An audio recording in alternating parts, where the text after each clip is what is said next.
pelajaran. Untuk ketua kelas tolong dipimpin doanya terlebih dahulu ya. Oke Bu, untuk memulai pelajaran hari ini berdoa mulai.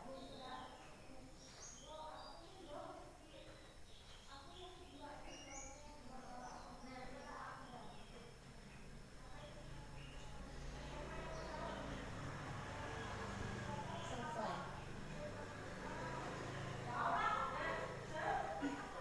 Selamat pagi anak-anak. Pagi Bu. Wah, belum kompak nih. Ibu ulangi ya, ketika ibu bilang selamat pagi, kalian jawabnya pagi, pagi, pagi, semangat. Gitu ya. Ibu ulangi ya. Selamat pagi anak-anak. Pagi, pagi, pagi, semangat. Alhamdulillah. Gimana kabarnya anak-anak? Alhamdulillah Bu. Alhamdulillah. Semoga kita tetap dalam lindungan Allah dan tetap sehat selalu ya anak-anak. Sebelum kita memulai pelajaran, tolong rapikan dahulu tempat duduknya, dan ketika ada sampah di bawah, tolong diambil dibuang dulu ya, biar proses pembelajarannya terasa nyaman. Sudah ya? Nah, sebelumnya ibu absen terlebih dahulu. Dinda Putri hadir? Hadir Bu. Siska Lestari? Hadir Bu.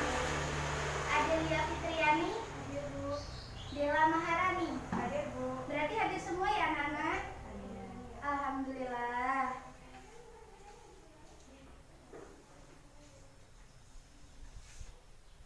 Nah, ibu akan menampilkan gambar terkait materi yang akan kita pelajari. Ada yang tahu gambar ini apa? Saya Bu. Ya, Dinda coba sebutkan ini masuk ke dalam kingdom apa, terus gambar apa, dan ciri-cirinya bagaimana? Itu kayaknya gambar rumah ya Bu ya. Iya. Termasuk dalam kingdom Plantae. Terus ciri-cirinya itu biasanya ada di tempat yang lembab. Ya, benar sekali yang disampaikan oleh Dinda tadi. Ini termasuk gambar lumut. Nah, lumut ini termasuk ke dalam kingdom Plantae atau dunia tumbuhan. Nah, salah satu ciri dari kingdom Plantae itu atau lumut ini biasanya itu ditemukan di daerah atau tempat yang lembab. Biasanya kita jumpai itu di bagian sumur. Nah, itu kan biasanya daerahnya lembab ya. Nah, sering sekali ditemukan banyak lumut. Nah, di sini ibu akan memaparkan kompetensi dasar, indikator, serta tujuan yang akan kita pelajari. Yang pertama, kompetensi dasarnya itu peserta didik itu mampu mengelompokkan tumbuhan ke dalam divisio berdasarkan ciri-ciri umum serta mengaitkan peranannya dalam kehidupan. Nah, adapun indikator, yang pertama itu siswa mampu menjelaskan ciri-ciri umum Plantae. Nah, yang kedua, siswa itu mampu menjelaskan ciri-ciri morfologi tumbuhan lumut atau Bryophyta. Adapun tujuan pembelajaran hari ini yang akan kita capai yang menganalisis dan mengelompokkan tumbuhan ke dalam divisio berdasarkan ciri-ciri umum tumbuhan tersebut dan mampu menyajikan data hasil pengamatan. Anak-anak, silakan buka halaman 97 di materi Kingdom Plantae dan Bryophyta. Udah? Nah, di sini ibu akan menjelaskan yang pertama adalah Kingdom Plantae. Yang mana Kingdom Plantae atau yang dikenal dengan kerajaan tumbuhan ini merupakan organisme eukariotik multiseluler yang mempunyai dinding sel dan klorofil. Nah, klorofil ini yaitu zat hijau daun yang berfungsi untuk fotosintesis. Nah, adapun ciri-ciri dari Plantae, yang pertama itu bersifat eukariotik multiseluler dan sel-selnya itu terspesialisasi membentuk jaringan serta organ. Nah, yang kedua, memiliki dinding sel yang tersusun dari selulosa. Nah, ciri tersebut ini yang menandakan Kingdom Plantae dan Kingdom Animalia. Nah, selanjutnya memiliki klorofil sehingga mampu melakukan fotosintesis untuk memenuhi kebutuhan makanannya sendiri. Yang selanjutnya ada pada umumnya menyimpan cadangan makanan dalam bentuk tepung atau pati. Selanjutnya ada sebagian besar dari jenis tumbuhan ini hidup di tempat yang lembab atau ada juga yang terestrial atau di darat. Nah, kita masuk ke tumbuhan lumut. Nah, tumbuhan lumut itu apa sih? Tumbuhan lumut itu merupakan tumbuhan yang kecil yang termasuk ke dalam divisio Bryophyta yang berasal dari bahasa Yunani, yaitu bryon yang artinya adalah lumut dan phyton itu berarti lembab atau basah. Yang digabungkan itu menjadi tumbuhan yang hidup di tempat lembab dan basah. Benar sekali yang tadi disampaikan oleh Dinda, bahwasanya tumbuhan lumut ini sering dijumpai di tempat yang lembab. Ya. Nah, misalnya itu pada kulit kayu, bebatuan atau tembok. Adapun tumbuhan atau ciri-ciri dari tumbuhan lumut, yang pertama itu merupakan peralihan dari Talophyta ke Cormophyta karena belum memiliki akar sejati. Akarnya itu berupa rizoid. Nah, biasanya itu lumut itu akarnya tidak seperti akar pepohonan itu ya anak-anak. Selanjutnya habitatnya itu di tempat-tempat yang lembab, memiliki klorofil sehingga mampu untuk berfotosintesis. Tidak memiliki berkas pengangkut atau pembuluh. Reproduksinya itu secara vegetatif dengan pembentukan spora.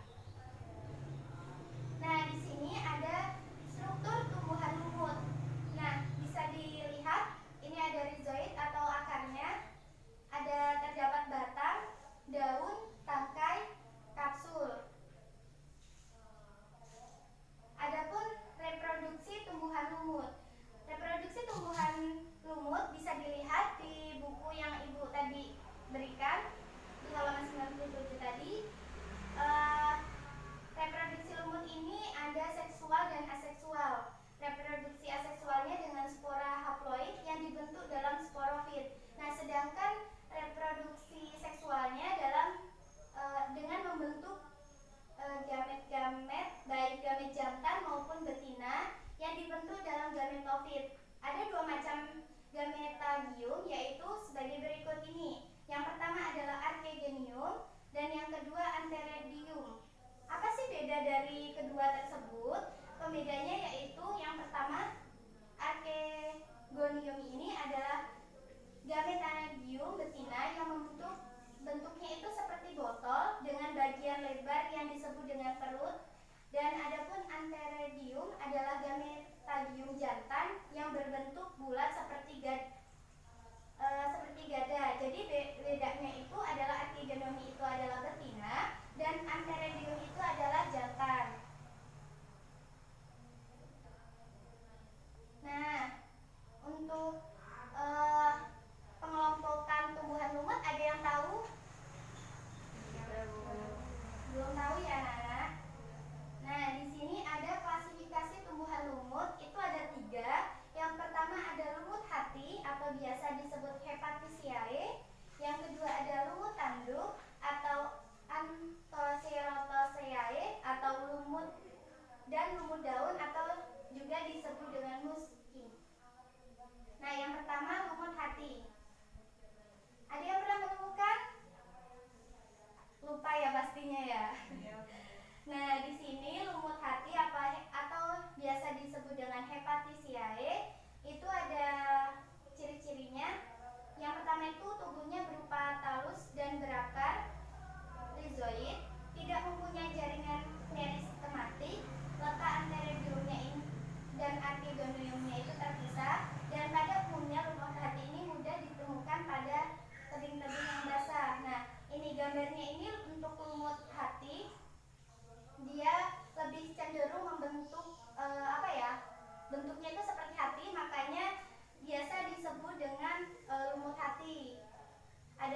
tanduk ya teman-teman atau anak-anak. Di sini beda sekali dengan lumut hati atau lumut daun tersebut. Adapun cirinya yaitu lumut ini dikenal dengan nama lumut tanduk karena sporofitnya membentuk kapsul yang menyerupai tanduk. Rizoid berada di bagian ventral, talus yang lebar tipis dengan tepi yang berlekuk. Selanjutnya, adapun peranan dari tumbuhan lumut, yang pertama itu sebagai vegetasi atau perintis karena kemampuannya dalam pelapukan batuan sehingga dapat ditempati sebagai tempat hidup tumbuhan lain. Nah, yang kedua ada sebagai obat penyakit radang hati, misalnya tumbuhan ini ya atau disebut dengan tumbuhan lumut hati, itu bisa digunakan untuk obat penyakit radang hati. Nah, yang ketiga sebagai bahan pengganti serat kapas, misalnya tumbuhan lumut daun.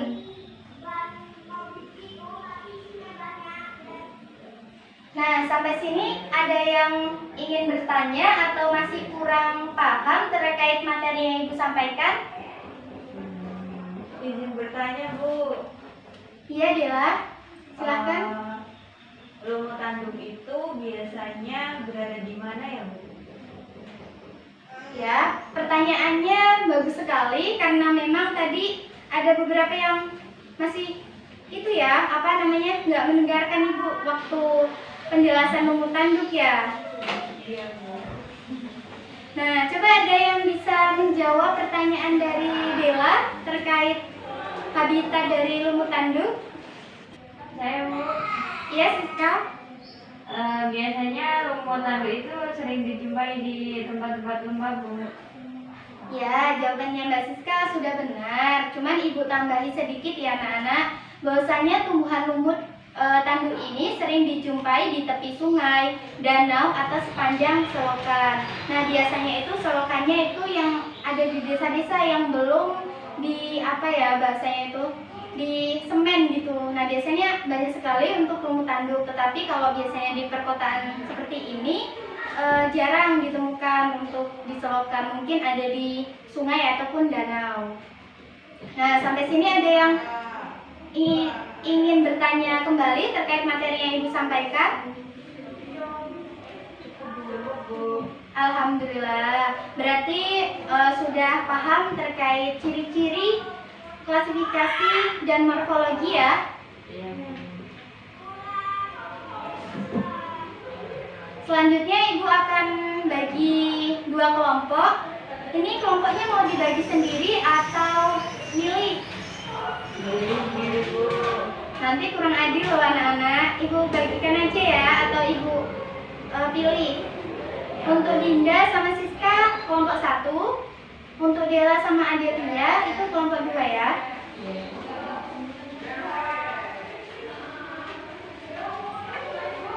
Ini untuk lembar diskusi siswanya.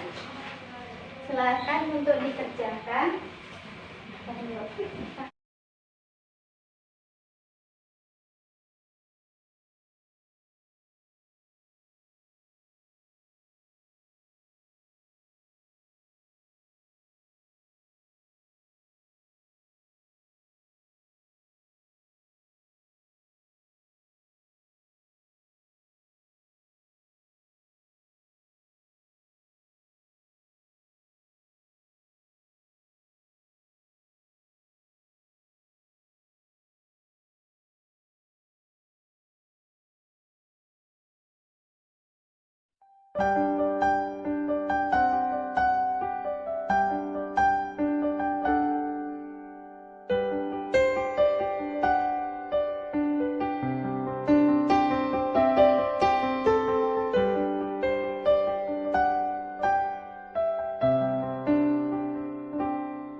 ya anak-anak, sekarang Ibu akan pilih kelompok mana yang akan mempresentasikan dari lembar diskusi yang Ibu berikan tadi.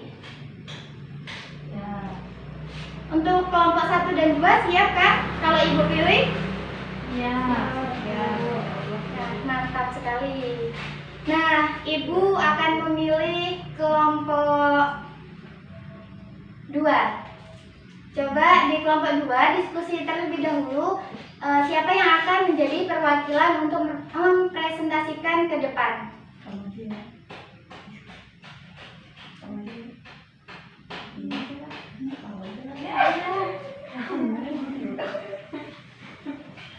Ayo untuk kelompok 2. Ya, Bu.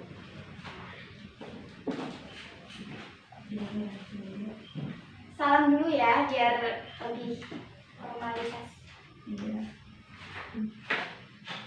Assalamualaikum warahmatullahi wabarakatuh. Waalaikumsalam warahmatullahi wabarakatuh.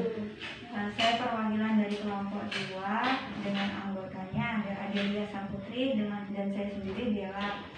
Di sini saya ingin menjelaskan memaparkan hasil diskusi kami mengenai pemilihan nomor yang diberikan oleh Ibu tadi. Yang pertama adalah sebutkan klasifikasi dan ciri-ciri dari ketiga gambar. Di gambar yang A, teman-teman bisa lihat di gambar A itu adalah lumut daun. Lumut daun ini mempunyai ciri-ciri daunnya berbentuk tegak dan pipih, kemudian melakukan reproduksi secara seksual dan aseksual, dan belum ada pembuluh angkut, kemudian belum bisa dibedakan antara akar, batang, dan daun. Untuk klasifikasinya, oke, yang selanjutnya yang B itu ada lumut hati. Lumut hati ini bentuknya seperti hati, seperti namanya juga. Kemudian perkembangannya secara seksual dan aseksual, dan terdapat 8.000 spesies di seluruh dunia, dan siklus hidupnya terjadi 2 generasi atau mengalami perjalanan keturunan atau reproduksi. Yang ketiga yang gambar C itu adalah lumut tanduk.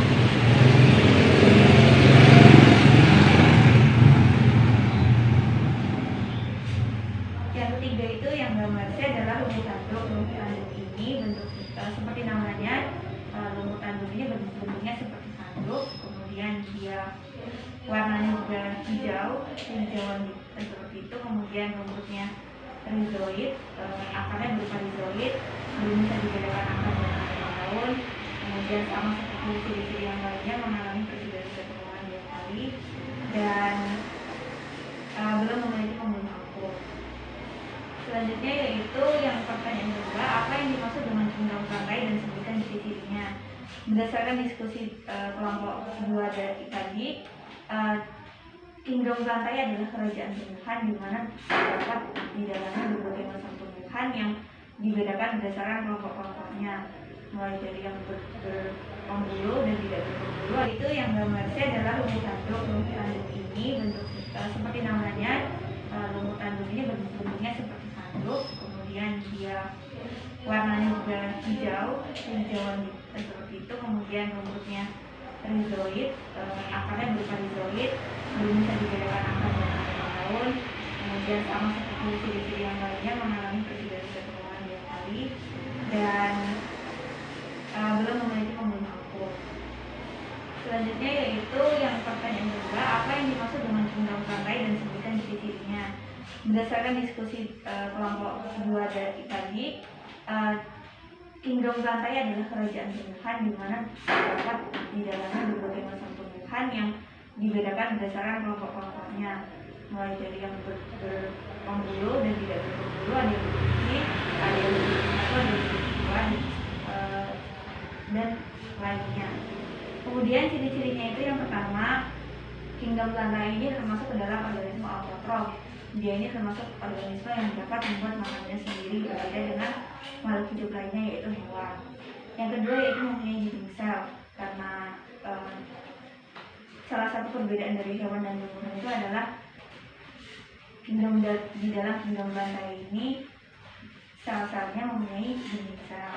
Yang ketiga yaitu sel tumbuhan tumbuhan termasuk organisme multiseluler. Dan yang selanjutnya yaitu memiliki ciri khas dan siklus reproduksi. Jadi di beberapa tumbuhan mengalami siklus pemberian keturunan turunan seperti tadi di tumbuhan lumut. Dia mengalami 2 fase perbilihan keturunan metagenesis. Yang ketiga yaitu jelaskan peran dari tumbuhan lumut. Nah, berdasarkan hasil diskusi kami tadi, peran dari tumbuhan lumut itu ada banyak ya. Yang pertama sebagai pembuatan obat, kemudian menghilangkan racun di ular. Yang ketiga sebagai obat hepatitis, dan masih banyak lagi manfaatnya. Kami belum hanya sebatas menemukan sedikit peran dari tumbuhan lumut. Kemudian yang keempat yaitu bagaimana sistem reproduksi dari tumbuhan lumut. Nah, tumbuhan lumut ini terbagi menjadi 2 sistem reproduksi, yaitu secara seksual dan aseksual.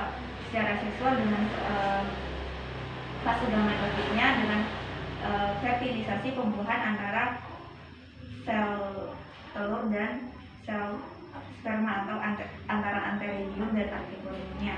Kemudian secara aseksualnya dia dengan spora atau spora dengan pembentukan spora sebagai alat perkembangbiakannya. Yang kelima yaitu lengkapi bagian struktur gambar berikut. Nah, menurut kami di kelompok 2 ini tumbuhan lumut itu gimana ya? Yang kelima yaitu lengkapi bagian struktur dari gambar berikut ini. Menurut kami gambar yang ada di lembar kerja ini termasuk ke dalam lumut. Nah, di dalam lumut ini terdapat beberapa struktur.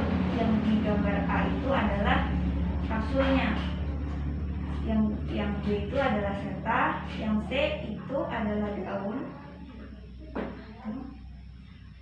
gametofora, yang F itu adalah tangkai, dan yang G adalah rizoid. Cukup sekian penjelasan perwakilan dari kelompok 2. Jika teman-teman yang ada yang ingin ditanyakan, dipersilakan. Ini terima kasih Mbak Dela. Presentasinya sangat bagus ya anak-anak. Iya. Nah, untuk teman yang lain atau kelompok 1 ada yang ingin ditanyakan terkait lembar diskusi yang Ibu berikan tadi, ada yang masih kesulitan?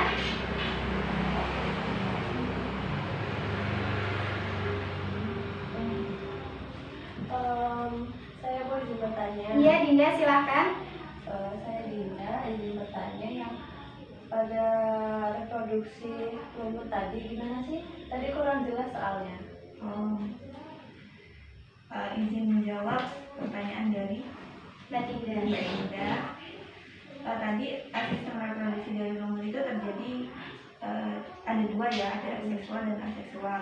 Kalau yang aseksual itu dia dengan bantuan spora. Jadi lumut itu membentuk spora dan spora itu digunakan untuk alat perkembangbiakannya. Kalau yang kedua itu dengan seksual atau fertilisasi dengan tumbuhan. Jadi nanti lumut itu akan menghasilkan antheridium dan archegonium. Nah, antheridium dan archegonium itu nanti akan menyatu membentuk zigot. Nah, zigot itu nanti yang akan berkembang menjadi lumut baru. Beri aplaus untuk Mbak Dila. Terima kasih Mbak Dila lembar diskusinya. Iya, Mbak Dila.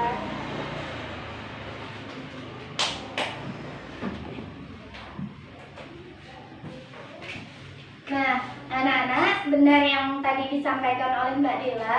Silakan buka lembar diskusi yang Ibu berikan tadi. Yang tadi Ibu berikan itu kan yang pertama itu ada lumut daun. Yang gambar pertama ya ini anak-anak bisa dilihat. Ini adalah gambar lumut daun. Ini lumut hati dan ini lumut tanduk. Terus untuk ciri-cirinya itu tadi sudah lengkap yang dijelaskan oleh Mbak Dela. Terus untuk yang nomor 2 yang dimaksud dengan kingdom plantae juga sudah dijelaskan secara ringkas oleh Mbak Dela. Untuk peranannya benar sekali yang disampaikan oleh Mbak Dela tadi. Peranan dari tumbuhan lumut itu sebenarnya banyak sekali. Nah, untuk anak-anak bisa membaca buku dan mencari sumber lain, coba dicari di internet, pasti banyak sekali untuk peranan tumbuhan lumut sebagai obat, sebagai tumbuhan hias ataupun yang lainnya. Untuk reproduksi tadi Mbak Dinda udah jelas? Alhamdulillah udah Bu. Alhamdulillah. Untuk bagian yang kelima itu bisa dilihat ya, bagian E itu adalah memang atau biasa disebut dengan kapsul. Yang bagian D itu seta atau bisa disebut dengan batang. Terus yang C-nya itu daun. Yang D itu ada rizoid atau disebut dengan akar. Yang F itu ada tangkai. Dan yang H dan G itu ada sporofit dan gametofit. Jadi anak-anak, kingdom Plantae atau biasa disebut dengan kerajaan tumbuhan ini merupakan organisme eukariotik multiseluler yang mempunyai dimensel dan klorofil.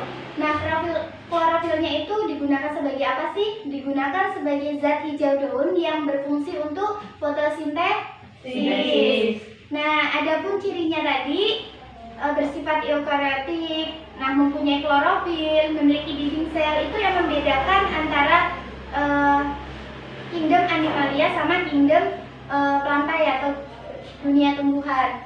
Nah, tadi tumbuhan lumut itu dibagi menjadi 3 ya anak-anak. Coba sebutkan. Yang pertama lumut daun. Yang kedua Hati. Yang ketiga Lumut dalu.